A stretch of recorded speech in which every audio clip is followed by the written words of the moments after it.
কোটি টাকার মালিক দেখো অভাব হয় না দূর, গরিবে ঘুমায় আরাম করে মনটা বাহাদুর। ফেরাউনের লাশটা দেখো মিশর জাদু ঘরে, খায় না মাটির পোকা মাছি সবাই ঘৃণা করে। হৃদয়ে থাকিবে যার নম্রতা সদা, রহমত আসিবে তা প্রভুর ওয়াদা। বড়র বড়াই থাকলে দিলে রহমত আসবে না, নিজেকে নিজে ছোট মনে করিও সদা। উঁচু জমিন থেকে পানি নিজ জমিনে যায়, তেমনি খোদার রহমত আসে নমরুদেরই দায়। ভোগবিলাসের বাড়ি গাড়ি পরে রবে সব, থাকতে সময় স্মরণ করো আল্লাহ আমার রব, থাকতে সময় স্মরণ করো আল্লাহ আমার রব। আমাদের রব কি? আরো জোরে চিৎকার দিয়ে বলেন আমাদের রব কে? ইন্নাল্লাযীনা ক্বালু রাব্বুনাল্লাহ সুম্মা ইসতাকামু ফালা খাউফুন আলাইহিম ওয়ালা হুম ইয়াহজানুন। কালামে জিন্দা কুরআনে হাকিম, হিকমতে উলায়া জালাসে তো কাদিম, জামিউল আলম ফিল কুরআনে হাকিম, তাকাসরাত ওয়া ফুহামুর রিজালিন, বাকা কুরআন কালামুল্লাহ বসনো, কদিমাস্তি কদিমাস্তি নুইনো। আল্লাহু আকবার বলেন, আর জোরে আওয়াজ দিয়ে বলেন আল্লাহু আকবার। মুসআব ইবনে উমাইরের মা এবার ডাক দিয়ে কই, সন্তান আজকে আমার কাছে তুমি যা চাইবা সব দিয়া দিব। মুসআব ডাক দিয়ে কই, মা গো আমার একটাই চাওয়া, সেটা হলো আমি নবীর দরবারে যাইবার চাই। কেমন নবীর প্রতি মহব্বত আর ভালোবাসা! মুসআব ইবনে উমাইর এই কথা বলতে দেরি হয়, মুসআবের মা তালা খুইলা দিতে দেরি হয় না। বলে, সন্তান আমি আর তোরে কাদাইতে চাই না, যা তোর সিগলের তালা খুলে দিলাম, তোর দরজার তালা খুলে দিলাম। মুসআব আর দেরি করে নাই রে ভাই, এক দৌড় দিয়া মদিনা, এক দৌড় দিয়া নবীর দরবারে চলে যায়,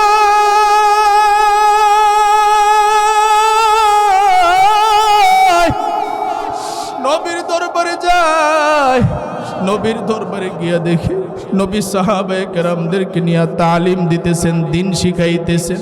মুসআব ইবনে উমাইর ঘরের বাইরে দাঁড়ায় আছে, নবীর অনুমতি ছাড়া তো ঘরের ভিতরে ঢোকা যাবে না। মুসআব ইবনে উমাইর অপেক্ষা করে, কোনো সাহাবেও বাহিরে আসে না, অনুমতিও নিতে পারে না। হঠাৎ করে মুসআব কান্না করতেছে করতেছে, নবীজির কানের মধ্যে মুসআবের কান্নার আওয়াজ পৌঁছে গেছে। কোরআনের দিকে যদি আসেন, কোরআনকে যদি ভালোবাসেন, কিভাবে কোরআন দামি বানায়। বুখারী শরীফ থেকে একটা ঘটনা শুনাই। একজন সাহাবী ছিল, তার নাম হচ্ছে মুসআব ইবনে উমাইর। এত বড় মাপের সাহাবী, ওলামায়ে কেরাম এখানে যারা আছেন তারা বুঝছেন উনি কোন তবকার সাহাবী। তিনি অনেক বড় ধনী ছিলেন, তিনার বাপও অনেক বড় ব্যবসায়ী ছিলেন, আবার অনেক সুন্দর সুঠাম দেহের অধিকারী ছিলেন। তিনার কাছে একদিন আবু জাহিল গেছে। কে গেছে? আবু জাহিল গিয়া কয়, বাতিজা মক্কার মধ্যে সব জায়গায় যাইবা, তবে আব্দুল্লাহর ছেলে মুহাম্মদের কাছে যাইবা না। নাউজুবিল্লাহ কইতেন না? আমাদের দেশেও এরকম কিছু লোক আছে না নাই, যারা কোরআনের হক কথাগুলো বলে ওই হুজুরদের কাছে যাইতে নিষেধ করে, আছে না নাই? আবু জাহিল যখন এই কথা কয়, এবার মুসআব ইবনে উমাইর মনে মনে চিন্তা করে, কিরে ব্যাপার কি? মক্কার মধ্যে তো মানুষের কম নাই, অনেক মানুষ আছে, কোনো মানুষের নাম বলে নাই। আব্দুল্লাহর ছেলে মুহাম্মদ সাল্লাল্লাহু আলাইহি ওয়াসাল্লাম, ওনার কথা কেন বলল? এবার তিনি মনে মনে চিন্তা করলেন, দেখি তো আব্দুল্লাহর ছেলে মুহাম্মদ সাল্লাল্লাহু আলাইহি ওয়াসাল্লামের দরবারে কি হয়। সুবহানাল্লাহ কইতেন না? হেদায়েতের মালিক কে? আরো জোরে বলেন কে? মুসআব ইবনে উমাইর এবার চিন্তা কইরা ওই দিনেই তিনি দারুল আরকামে নবীজি বসা, কোরআনের তালিম দিতেছেন, ওই জায়গায় চলে গেছেন, গিয়া দেখে নবীজি তার মধুর সুরে কোরআন তেলাওয়াত করতেছেন। সুবহানাল্লাহ বলেন। কোরআন তেলাওয়াত শুই না তার চোখে আর পানি রাখতে পারে নাই, টপ টপ করে পানি পড়তেছে। মুসআব ইবনে উমাইর চিন্তা করলেন যে মনে হয় আবেগে পড়তেছে, চলে গেলেন বাড়িতে। দ্বিতীয় দিন আবার আসলেন, একই অবস্থা, তার চোখ দিয়া পানি পড়ে। তৃতীয় দিন আবার আসলেন, একই অবস্থা, চোখ দিয়া পানি পড়ে। চতুর্থ দিন যখন সে বিছানায় ঘুমাইতে গেছে, তার আর ঘুম আসে না। মনে মনে চিন্তা করতেছে, কোরআন এত মজা লাগে, আর কোরআন তো আল্লাহ নাজিল করছেন নবীর উপরে, আর নবীর জবানও তো হইল পবিত্র, আমরা তো অপবিত্র, আমাদের জবান পবিত্র না। এরপরেও আমরা যখন কোরআন তেলাওয়াত করি, মানুষের চোখে অনেক সময় পানি আসে, কথা ঠিক কিনা বলেন? মানুষের কানে ভালো লাগে। কোনো মুসল্লি পর্যন্ত বলে না, হুজুর আপনার কোরআন তেলাওয়াত বেমজা লাগে, কথা ঠিক কিনা বলেন? আর নবীর জবানের কোরআন তেলাওয়াত তাহলে কেমন মজা হবে, সুবহানাল্লাহ কইতেন না? সকাল কখন হবে এই চিন্তা ভাবনা করে সে বিছানায় ছটফট করতেছে। সকাল হইতে দেরি আর নবীর দরবারে যাইতে দেরি নেই, সুবহানাল্লাহ। এই দূরে দাঁড়ায়া কোরআন তেলাওয়াত শুনতেছে। নবী হঠাৎ করে খেয়াল করলেন, এই সাহাবী দেখো তো একজন যুবক দূরে দাঁড়ায়া কি করে। এবার সাহাবীরে কইছে, দেখো আর ওই যুবককে আমার কাছে আসতে বলো। সাহাবী গিয়া দেখে ওই যুবকটা দাঁড়ায়া চোখের পানি পালায়া কান্দে, সুবহানাল্লাহ। গিয়া কয়, ও ভাই আপনাকে নবী ডাকতেছে। এই কথা বলতে দেরি হইছে, মুসআব ইবনে উমাইর এক দৌড় দিতে দেরি হইছে না, সুবহানাল্লাহ। নবীর দরবারে আসছে। নবীর দরবারে আসার পর নবীর চেহারার দিকে এক নজরে তাকায় আছে। ডাক দিয়া কয়, এরে যুবক তোমার নাম কি? ডাক দিয়া কয়, আমার নাম মুসআব ইবনে উমাইর। বলে, হ্যাঁ তোমার বাবারে তো আমি চিনি। বলে, এক নজরে কেন তাকায় আসো? ডাক দিয়া কয়, পয়গম্বর দূর থেকে আপনারে দেখতেছিলাম, এখন যখন আপনার কাছে আসলাম আপনার চেহারা এত মায়াবী,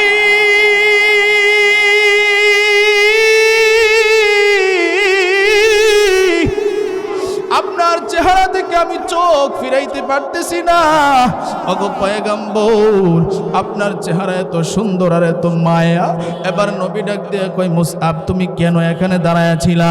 ডাক দিয়া কয়, ওগো পয়গম্বর দূরে দাঁড়াইয়া দাঁড়াইয়া আপনার কোরআনে কারীমের তেলাওয়াত শুনতেছিলাম।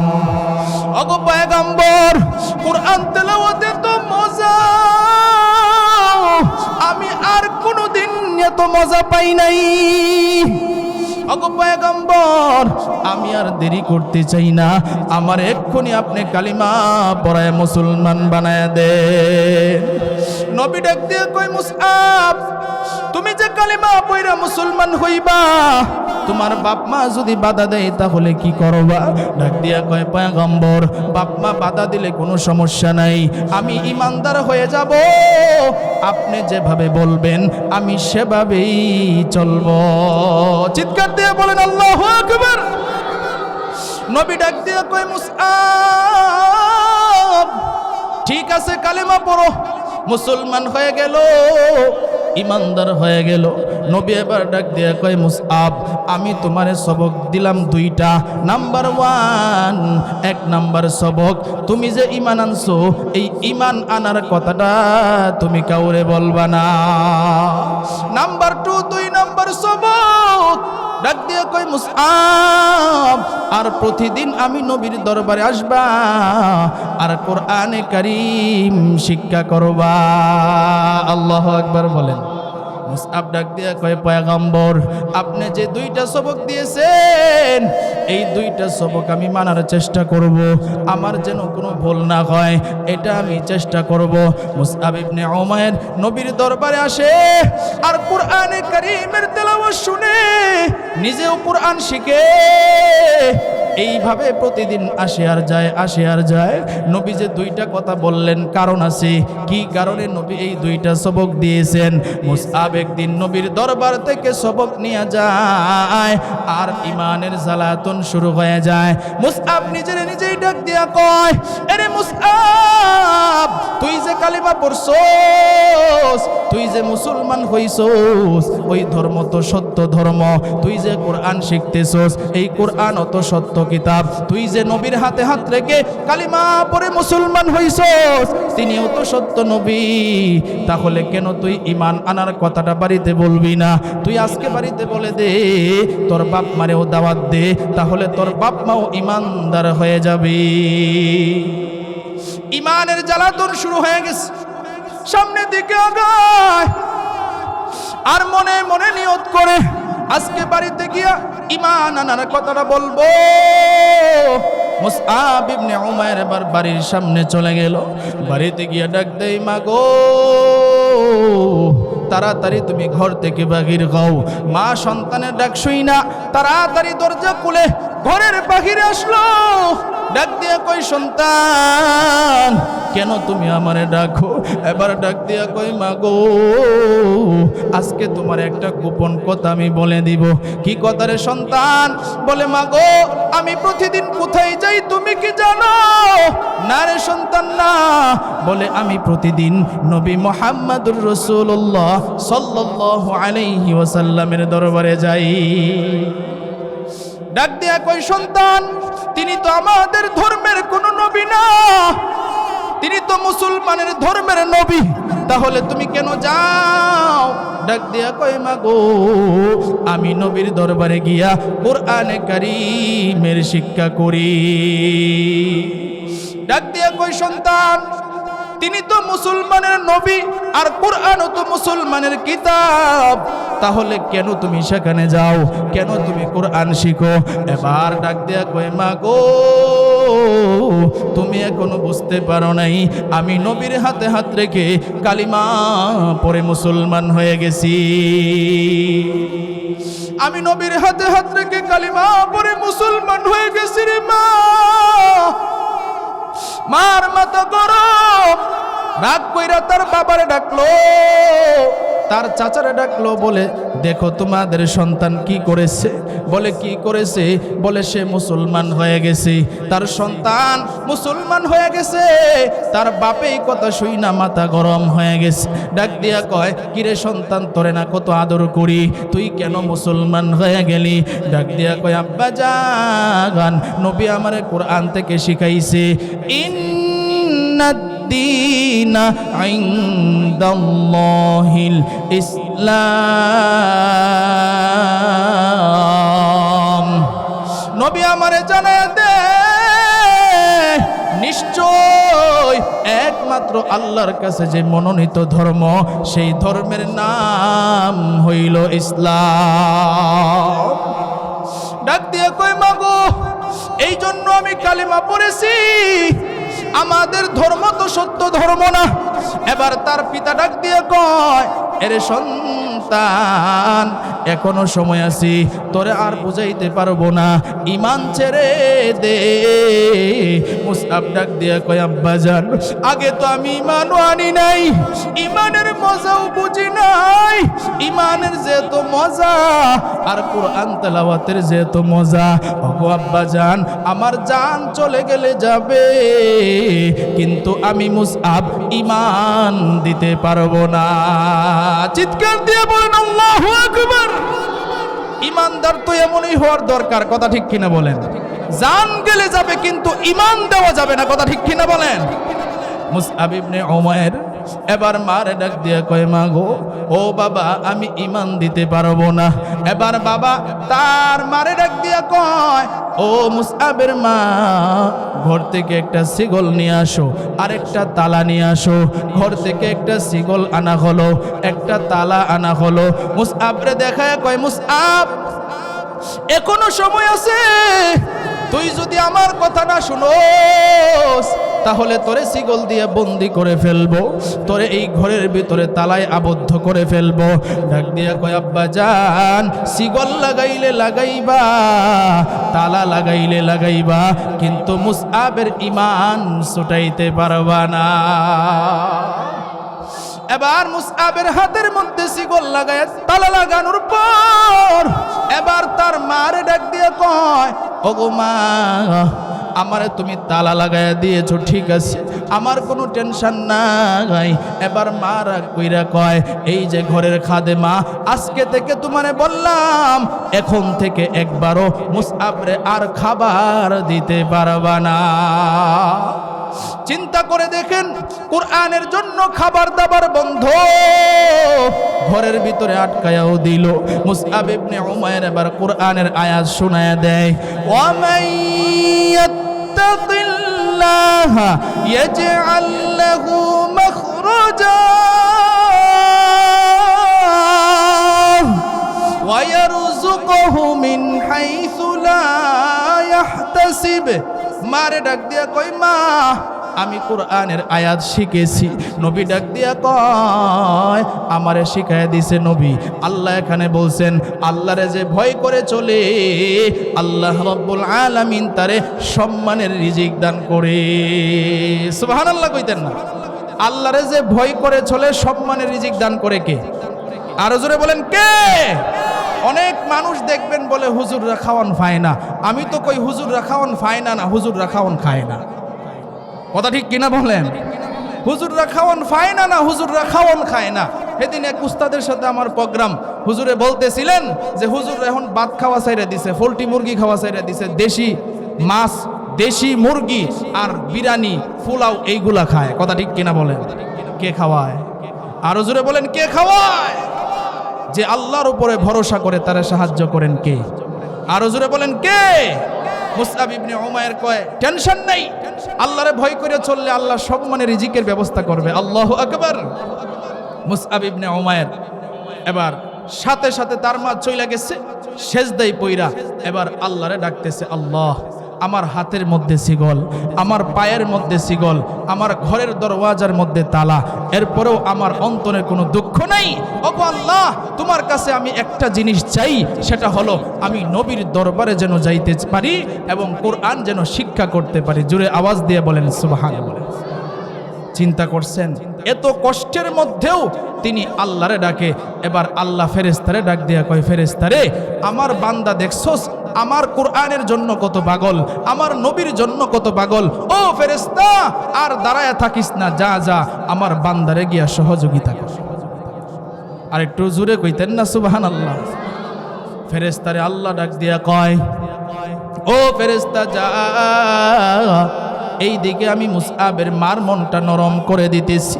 আল্লাহ রাব্বুল আলামিন মুসআবের মার মনটা নরম করে দিলেন। আর ফেরেশতা চলে আসলো মুসআব ইবনে উমাইরের মার ভিতরে। এবার সন্তানের মায়া জন্মায়া গেছে, সন্তানের কথা স্মরণ হইতেছে, একটাই মাত্র সন্তান, আর তার সন্তান নাই। এবার চোখ দিয়ে আপনি আপনি পানি পড়তেছে, আর নিজের নিজে বলতেছে, আমি এটা কি করলাম, আমার সন্তানটারে আমি আটকায় রাখলাম, কষ্ট দিতেছি। এবার ঘর থেকে চাবিটা নিয়া সন্তানরে যেই ঘরের ভিতরে রাখছে রে ভাই, ওই ঘরের জানালার কাছে গেছে। জানালার কাছে গিয়া দেখে মুসআব ইবনে উমাইর সেজদায় পড়ে রবের নিকটে কাঁদে, রবের নিকটে কাঁদে। মুসআব ইবনে উমাইরের মা সন্তানের কান্না যখন শুনল, সন্তানের কান্না সুখে এবার নিজেও আর চোখের পানি রাখতে পারে নাই রে ভাই, নিজের চোখ দিয়েও ঝরঝর করে পানি পড়তেছে।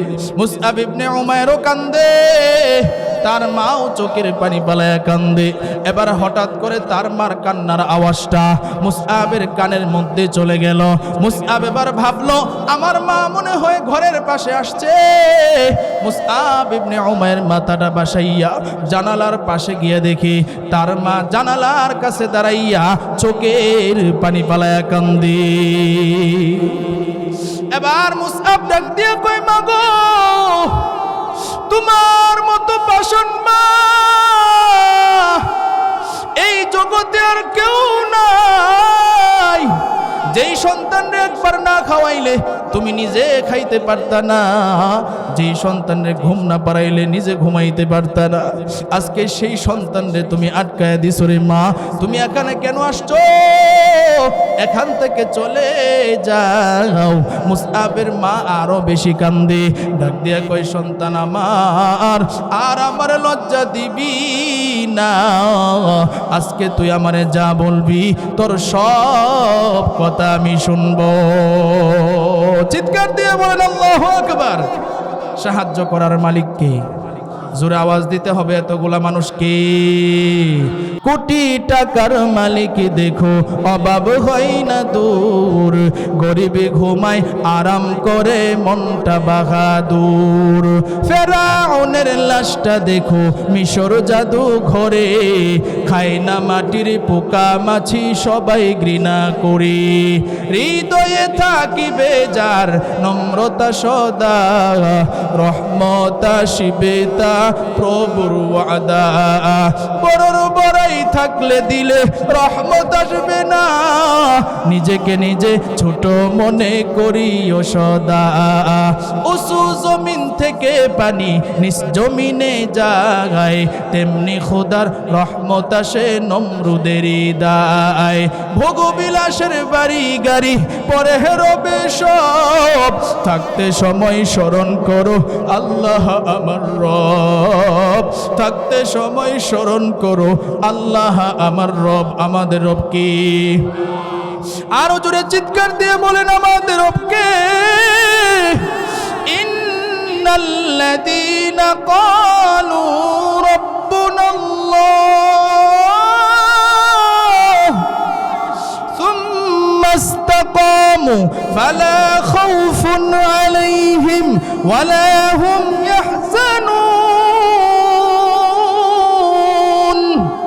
এই কালামে জিন্দা কুরআনে হাকিম, হিকমতে উলায়া জালাসে তু কাদিম। জামিউল আলম ফিল কুরআনে হাকিম, তাকাসর আদন ওয়া ফুহামুর রিজালিন। বাকা কুরআন কালামুল্লাহ বসনো, কদিমাস্তি কদিমাস্তি নুইনো। আল্লাহু আকবার বলেন, আরো জোরে আওয়াজ দিয়ে বলেন আল্লাহু আকবার। মুসআব ইবনে উমাইরের মা এবার ডাক দিয়ে কই সন্তান, আজকে আমার কাছে তুমি যা চাইবা সব দিয়া দিব। মুসআব ডাক দিয়ে কই মা গো, আমার একটাই চাওয়া, সেটা হলো আমি নবীর দরবারে যাইবার চাই। কেমন নবীর প্রতি মহব্বত আর ভালোবাসা! মুসআব ইবনে উমাইর এই কথা বলতে দেরি হয়, মুসআবের মা তালা খুইলা দিতে দেরি হয় না। বলে সন্তান, আমি আর তোরে কাদাইতে চাই না, যা তোর সিগলের তালা খুলে দিলাম, তোর দরজার তালা খুলে দিলাম। মুসআব আর দেরি করে নাই রে ভাই, এক দৌড় দিয়া মদিনা, এক দৌড় দিয়া নবীর দরবারে চলে যায়।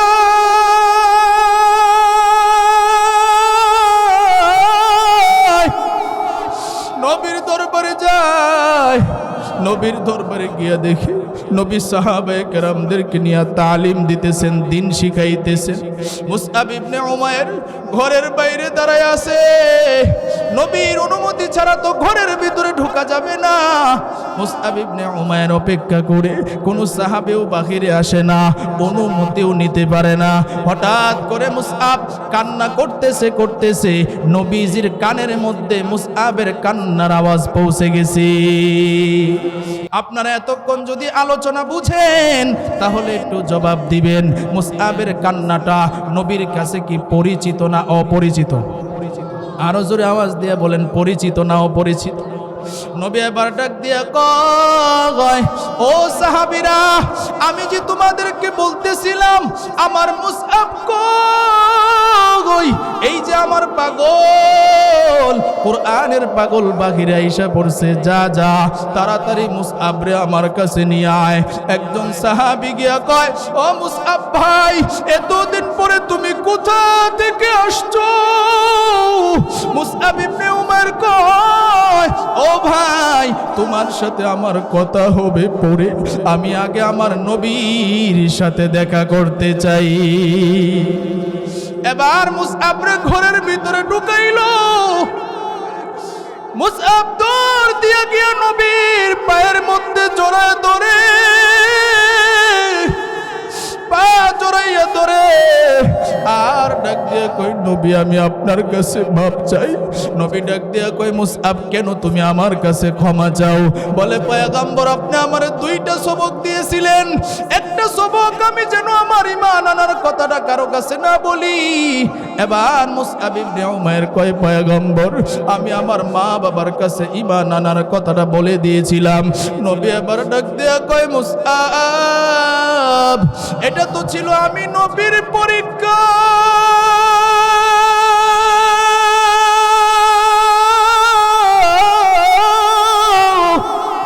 এরে মুসআব তোর জায়গা আমার পায়ে না, আয় আয় আমার বুকে আয়। আমি তোরে পরীক্ষা করেছিলাম যে কোরআন শিখার কারণে তোর ঈমানটা কেমন মজবুত হয়। তুই আমার পরীক্ষায় পাস। কোরআন শিক্ষার করার কারণে তোর ঈমানটা দিনে দিনে বৃদ্ধি হয়েছে, এটাই প্রমাণ। কারণ তুই ঈমানের কথাটা লুকায় রাখতে পারস নাই। এরে মুসআব তোর জায়গা আমার পায়ে না, তোর জায়গা হইল আমার বুকে। চিৎকার দিয়ে বলেন আল্লাহু আকবার। তোর জায়গা আমার পায়ে না। মুসআব ইবনে উমাইর কাঁদে, নবীও কাঁদে। এবার নবী কয় মুসআব অনেক দিন পরে তোমারে দেখলাম, তুমি আর মক্কায় থাকবা না, এক্ষুনি তুমি মদিনার দিকে হিজরত করো। মুসআব ইবনে উমাইর ডাক দিয়া কয় পয়গম্বর সবে মাত্র আসলাম আপনার কাছে, এখন আমি মদিনায় চলে যাব, আপনারে ছাড়া আমি কিভাবে থাকব? নবী ডাক দিয়া কয় মুসআব বেশি দেরি হবে না, কিছুদিন পরে আমি নবীও মদিনায় আসতেছি। জুড়ে বলেন সুবহানাল্লাহ। ইসলামের ইতিহাসে সর্বপ্রথম আপনার আমার নবী মুহাম্মদুর রাসূলুল্লাহ সাল্লাল্লাহু আলাইহি ওয়াসাল্লাম যে সাহাবীকে কোরআনের শিক্ষক হিসেবে মদিনায় পাঠাইছিলেন ওনার নামই হচ্ছে মুসআব ইবনে উমাইর। জুড়ে বলেন সুবহানাল্লাহ। ডাক দিয়ে কয় মুসআব যাও তোমার কোরআনের শিক্ষক বানায়া দিলাম, তুমি মদিনায় গিয়া কোরআনের খেদমত করবা। জুড়ে বলতেন না সুবহানাল্লাহ। এবার নবী যখন এই কথা বলছে মুসআব কয় নবী আপনি আসলে আমার কষ্ট হবে না, আমরা এখানে অনেক নবীর আশেকেরা আছি, অনেক নবীর পাগলেরা আছি। আমরা সকলেই জানি এই 95% মুসলমানের দেশে আজকে একটা সম্প্রদায় আছে যেটা হলো কাদিয়ানী সম্প্রদায়। কথা ঠিক কিনা বলেন? কিছুদিন আগে আমাদের মধুপুরের পিসাব সহ আমাদের হেফাজতের আমির সহ বাংলাদেশের বড় বড় সমস্ত ওলামায়ে কেরাম সরওয়ার্দী উদ্যানে গিয়েছিলেন। কথা ঠিক কিনা বলেন? দাবি মোদের একটাই, নবীর পরে নবী নাই, সংসদে আইন চাই। কথা ঠিক কিনা বলেন?